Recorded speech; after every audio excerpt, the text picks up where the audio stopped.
नमस्कार, आप देख रहे हैं जानकारियों से भरा हमारा ये कार्यक्रम कृषि दर्शन, जो समर्पित है कृषि जगत के विकास को। कृषि जगत से हमारा तात्पर्य सिर्फ कृषि ही नहीं है, इसके जितने भी सह व्यवसाय हैं, चाहे वो पशुपालन हो, मत्स्य पालन हो, मधुमक्खी पालन हो या अन्य व्यवसाय हो, इन सब के बारे में हम करते हैं बातें और इससे जुड़ी नवीनतम जानकारियों को आपसे करते हैं साझा, ताकि आपका विकास सुनिश्चित हो सके, क्योंकि आपका विकास ही हमारी सफलता है।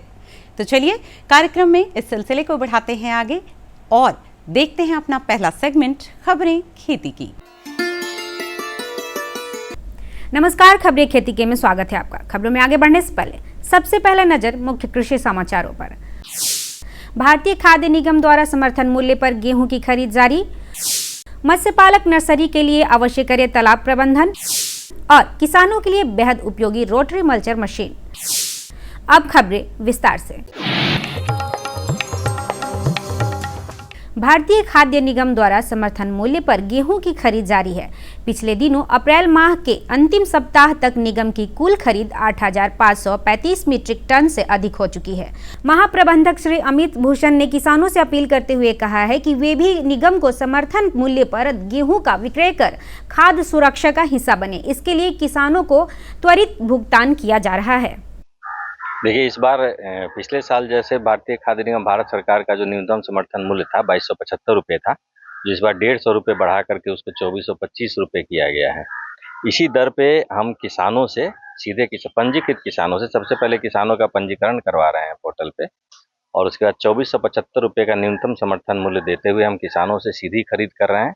भारतीय खाद्य निगम का पूरे बिहार में इस बार क्रय केंद्र खुला है।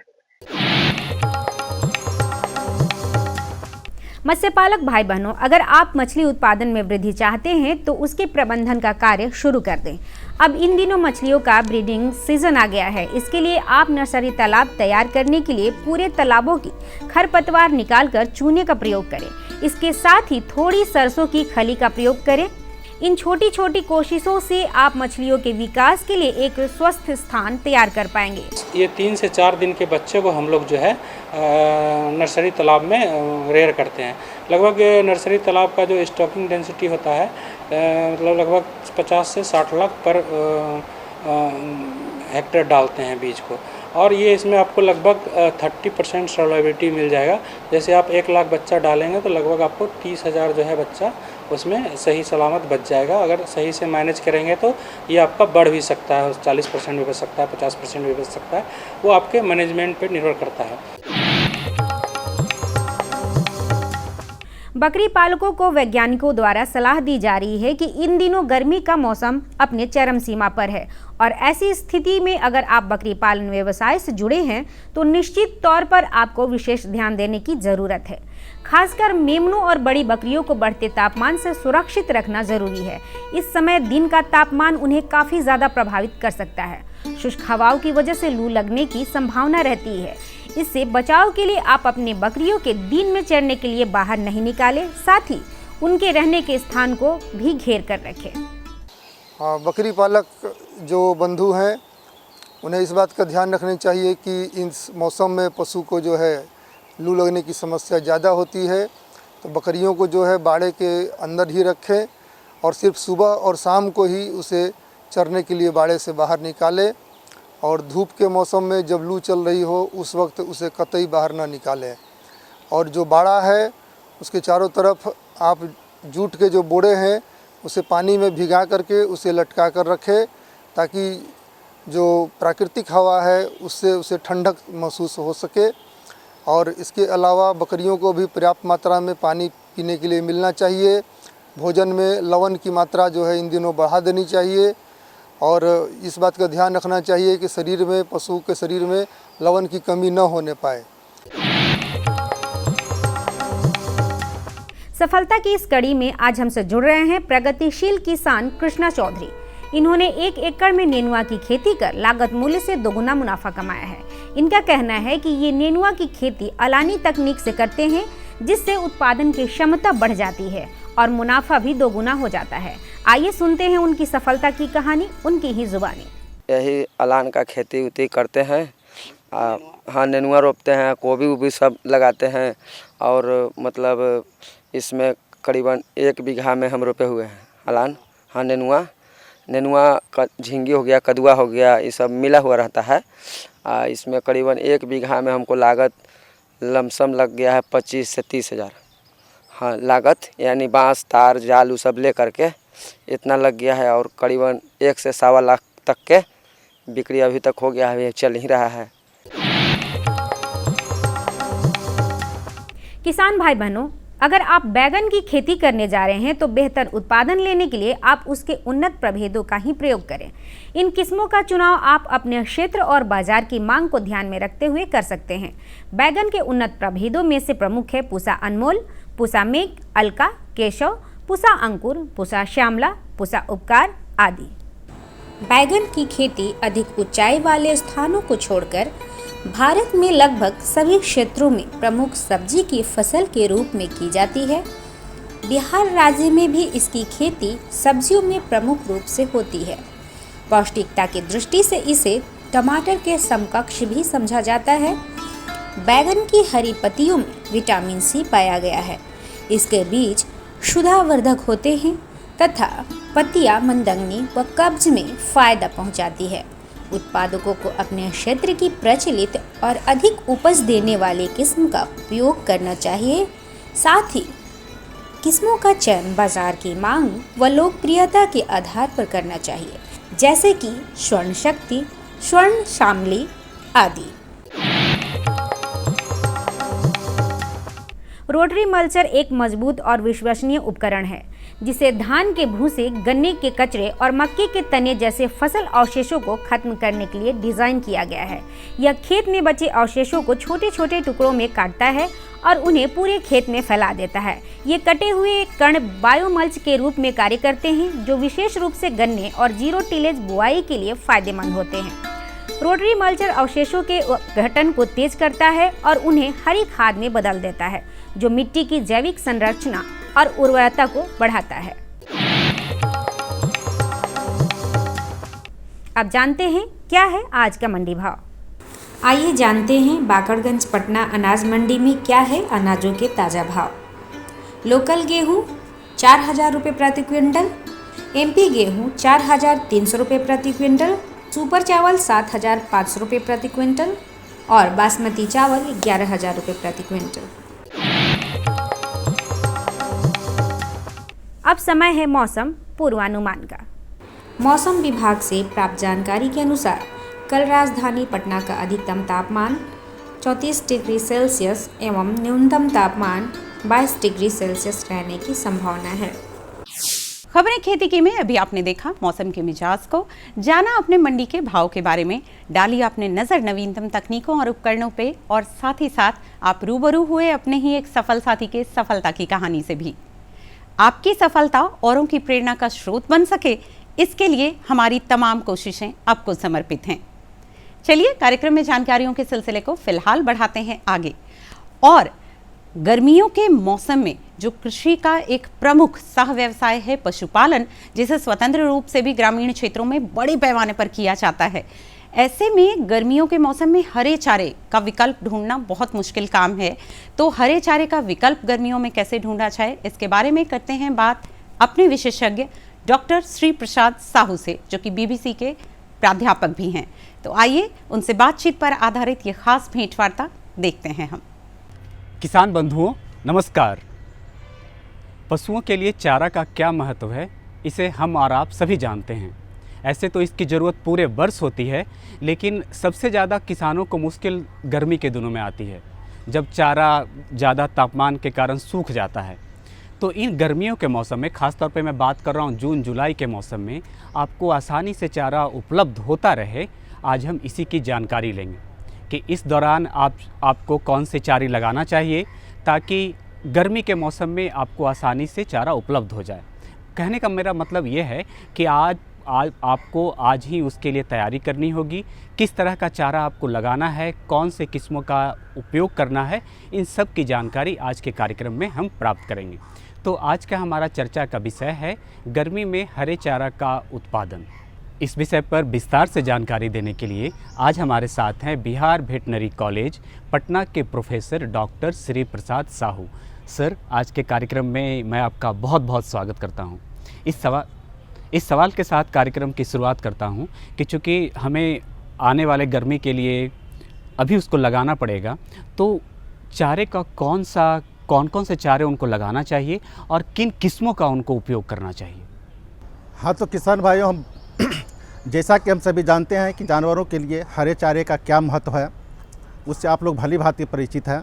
अब जैसा कि हम लोगों ने रबी के सीज़न में जो अपने बरसीम लगाया था हरे चारे के रूप में, जेल लगाया था, मक्का लगाया था, वो अब ख़त्म हो चुका है। अब गर्मी शुरू हो चुकी है और खरीफ का मौसम आने वाले हैं। इस खरीफ के मौसम में जानवरों को हरे चारे की उपलब्धता के लिए कौन कौन से चारा लगाया जाए, उसके बारे में हम लोग जानकारी दे रहे हैं।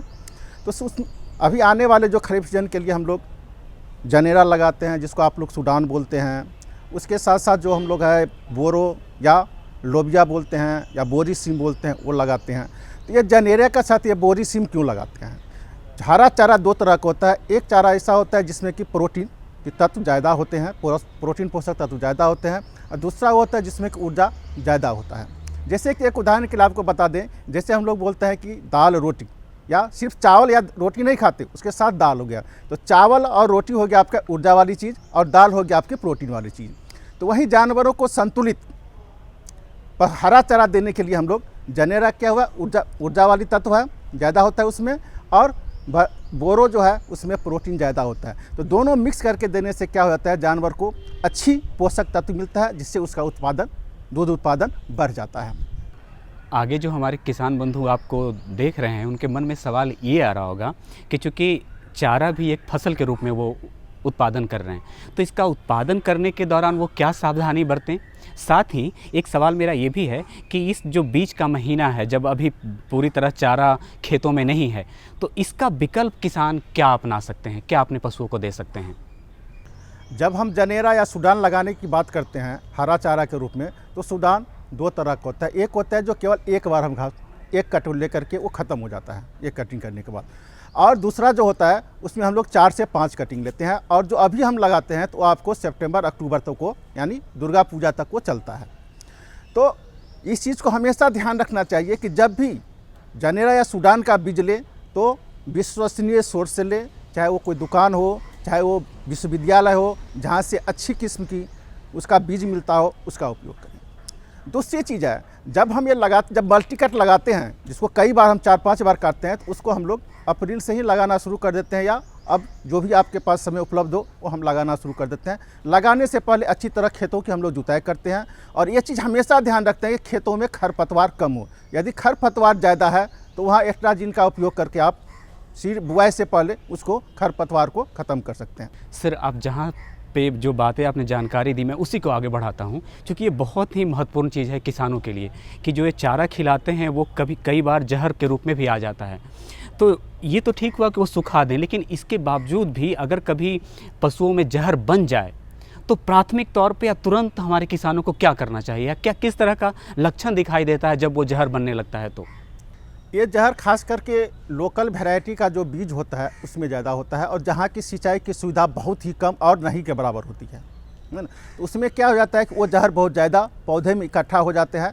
तो उस समय हमको किसानों को खास करके ये ध्यान रखना चाहिए, कम से कम 3-4 गांठ हो जाए, उसके बाद ही उस जनेरा को काट करके जानवरों को खिलाना चाहिए।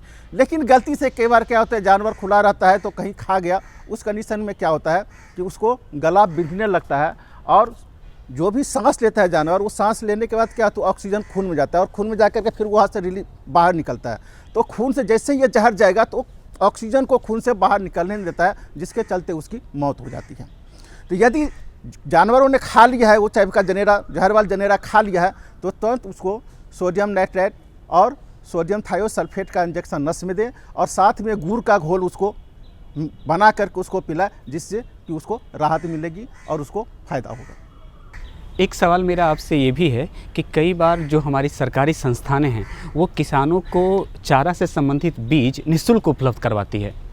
किसान लेना भी चाहेंगे तो ये किन संस्थानों से मिलता है, कहाँ से हमारे किसान इसका लाभ उठा सकते हैं?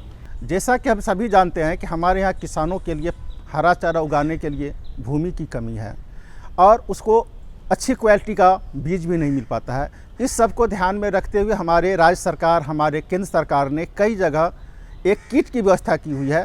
किट मतलब छोटी सी किट, 1 किलो आधा किलो की एक पैकेट होते हैं, उसके साथ वो किसानों को फ्री में देते हैं, जिससे वो लगा कर देखें। और ये सारे चीज़ तो बहुत ही उन्नत किस्म का बीज होता है। यदि वो लगा कर देखे, एक ट्रायल के रूप में दिया जाता है कि वो लगा कर देखे और वो देखे कि कितना अच्छा उससे पैदावार होता है। इससे क्या हो तो वो उत्साहित होंगे और अगली बार वो उस जगह से सीड खरीद के बीज खरीद करके अपने खेतों में लगाएंगे। जैसे क्या हमारे बिहार में जो है आप देखते हैं पूसा यूनिवर्सिटी है, राजेंद्र यूनिवर्सिटी पूसा है, वहाँ से मिल जाता है। पंतनगर यूनिवर्सिटी उत्तराखंड से मिलता है। हरियाणा एग्रीकल्चर यूनिवर्सिटी हिसार से मिलता है। और केंद्र सरकार की जो है इंस्टीट्यूट जो है झांसी में जो है, जो चारा पर ही विशेष काम करता है, तो वो किसानों को इस टाइप का बीज किट के रूप में छोटे छोटे किट में 1-1.5 किलो के वजन के किट में किसानों को फ्री में उपलब्ध कराते हैं, जिससे कि वो ट्रायल ले और देखें कि उससे क्या फ़ायदा होता है और फ़ायदा देखकर आगे वो फिर उस संस्थाओं से बीज को मंगवाएं और बृहद स्केल पर करें। सर, चारा उत्पादन से संबंधित हर पहलू पे हमारे किसानों को आपने जानकारी दी। आज कार्यक्रम में आए, इसके लिए बहुत बहुत धन्यवाद। उम्मीद करेंगे कि आप इस भेंट वार्ता में दी गई तमाम जानकारियों का पूरा लाभ ले पाएंगे और आपके पशुधन का खास ख्याल रख पाएंगे। चलिए, कार्यक्रम में बारी है अब अगली जानकारी की, लेकिन उससे पहले समय हो चला है एक छोटे से ब्रेक का, तो बने रहिए आप हमारे साथ। ब्रेक के बाद होगी आपसे फिर मुलाकात। हर जोखिम से निकल कर फसल आए, सुरक्षित हो जाए। फसल बीमा से हर किसान अब आत्मनिर्भर हो जाए। अब सूखा पड़े या बाढ़ आ जाए, कोई डर नहीं। अब ओले पड़े या कीट पतंगे फसल खा जाए, कोई फिक्र नहीं।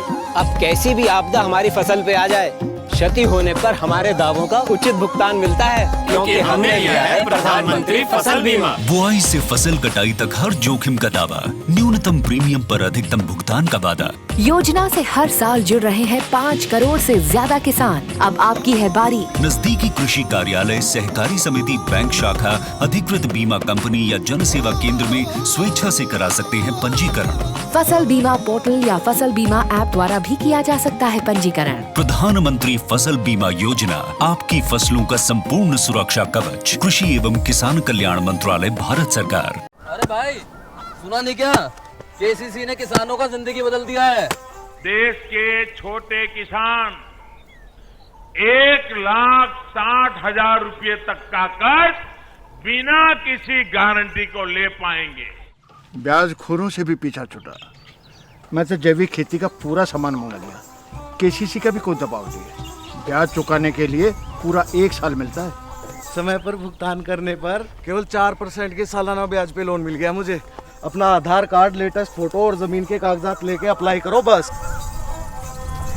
और नामांकन भरने के लिए जेब भी ढीली नहीं करनी पड़ी।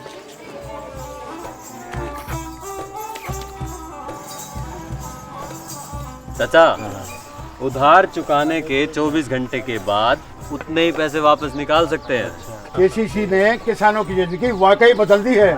तो आप भी किसान क्रेडिट कार्ड अपनाएं और सहजता से ऋण पाएं। ब्रेक के बाद एक बार फिर से आप सभी का बहुत बहुत स्वागत है कार्यक्रम कृषि दर्शन में।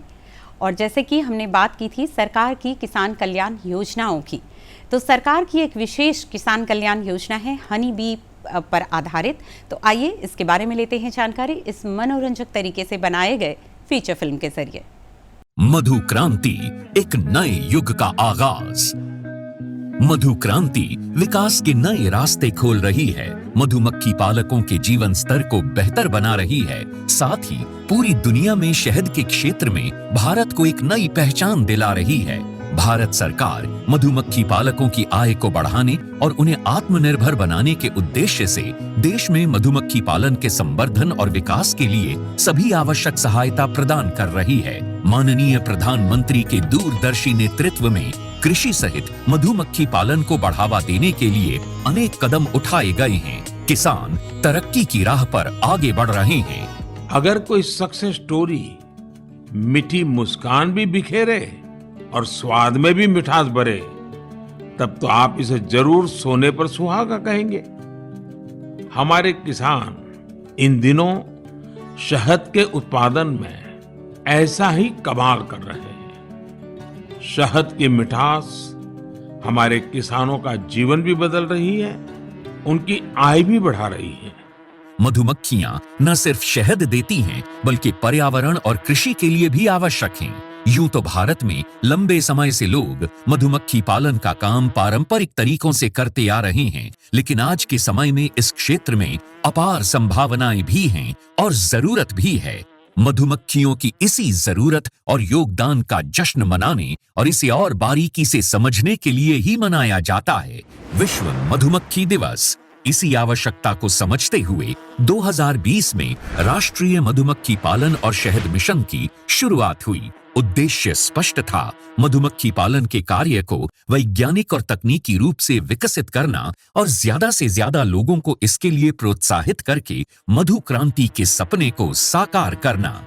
मधुमक्खी पालन से मिलने वाले उत्पाद जैसे शहद, बी वैक्स, रॉयल जेली और पॉलन आदि कई क्षेत्रों में प्रयोग किए जाते हैं। माननीय प्रधानमंत्री जी के प्रोत्साहन से और कृषि मंत्री जी के मार्गदर्शन से आज राष्ट्रीय मधुमक्खी पालन और शहद मिशन सफलता का पर्याय बन चुका है। न केवल ये देश के किसानों के लिए आय बढ़ाने का एक साधन बना है, बल्कि तमाम लोगों के जीवन को बेहतर बनाने के साथ साथ देश के आर्थिक विकास में भी योगदान दे रहा है। 2013-14 में उत्पादन 76,000 मीट्रिक टन से बढ़कर 2022-23 में 1,40,000 मीट्रिक टन से अधिक हो गया है। 2013-14 में शहद का निर्यात 28,000 मीट्रिक टन से बढ़कर 2022-23 में 79,928 मीट्रिक टन से अधिक हो गया है। 3 विश्व स्तरीय अत्याधुनिक टेस्टिंग लैब और 31 मिनी शहद टेस्टिंग लैब स्थापित हुई। राष्ट्रीय मधुमक्खी पालन और शहद मिशन की कामयाबी सिर्फ आंकड़े ही बयान नहीं कर रहे, कहानियां खुद इसकी सफलता की बानगी पेश कर रही हैं। मैंने 1990 में मधुमक्खी पालन शुरू किया, 2 बॉक्स से शुरू किया और आज हमारे पास लगभग 4,200 बी बॉक्सेस हैं। लगभग 17 तरह के हनी हम लोग प्रोड्यूस करते हैं, जो डिफरेंट एरियाज़ में बी को माइग्रेट करके प्राप्त होते हैं। इसके अलावा जितने बी बॉक्सेस मैन्युफैक्चरिंग यूनिट है हमारे पास, वैक्सीट मैन्युफैक्चरिंग यूनिट है, 20 मीट्रिक टन पर डे का हनी प्रोसेसिंग प्लांट है। आज हमारा जो उत्पादन है वो 1 लाख केजी लगभग एनुअली हम लोग प्रोड्यूस करते हैं। यमुनानगर के सुभाष काम्बोज मधुमक्खी पालन के अपने काम के चलते आज देश भर में जाने जा रहे हैं। सुभाष जी ने वैज्ञानिक तरीके से मधुमक्खी पालन का प्रशिक्षण लिया। इसके बाद उन्होंने केवल 6 बॉक्स के साथ अपना काम शुरू किया था। मैंने सिर्फ अपने पोलिनेशन के लिए और शहद खाने के पर्पज से ये बॉक्स रखे थे। जब मैंने देखा कि मधुमक्खियां भी बढ़ रही हैं और हमें शहद भी मिल रहा है, तो मैंने फिर प्रोफेशनल तौर पे इसी काम को ही करने की सोची और आज की तारीख में मैं लगभग 1500 बॉक्स पे मधुमक्खी पालन कर रहा हूँ। ज्यादा से ज्यादा लोग इस मिशन का हिस्सा बन रहे हैं। इतना ही नहीं, ये मिशन नारी शक्ति को और अधिक सशक्त बनाने में भी बड़ा योगदान दे रहा है। अभी तक महिलाओं के 164 स्वयं सहायता समूहों को इससे जोड़ा जा चुका है। इसी तरह मधु क्रांति पोर्टल पर अभी तक लगभग 14,000 से अधिक पालक और 22 लाख से अधिक कॉलोनीज रजिस्टर हो चुकी हैं। आज भारत प्राकृतिक शहद का 6वां सबसे बड़ा निर्यातक देश है। भारत मधुमक्खी पालन और शहद उत्पादन के क्षेत्र में सारी दुनिया के लिए एक मिसाल के तौर पर उभर कर सामने आ रहा है। मधु क्रांति आय और रोजगार के अवसर बढ़ाए। हम उम्मीद करेंगे कि आप इन जानकारियों का पूरा लाभ ले पाएं। भारत का विकास समर्पित है आपके विकास को, क्योंकि भारत कृषि प्रधान देश है। हमारी अर्थव्यवस्था की सफलता सुनिश्चित तब होगी जब आप विकसित होंगे। तो मेहनत आपकी और कोशिशें हमारी भी। जुड़े रहिए कार्यक्रम से इसी समय इसी चैनल पर। फिर होगी आपसे मुलाकात कुछ खास जानकारियों के साथ। तब तक के लिए रखिए अपना और अपनों का ख्याल और दीजिए इजाजत। नमस्कार। हमारा पता है कृषि दर्शन, कमरा नंबर 203, द्वारा केंद्र निदेशक, दूरदर्शन केंद्र पटना, फ्रेजर रोड, पटना।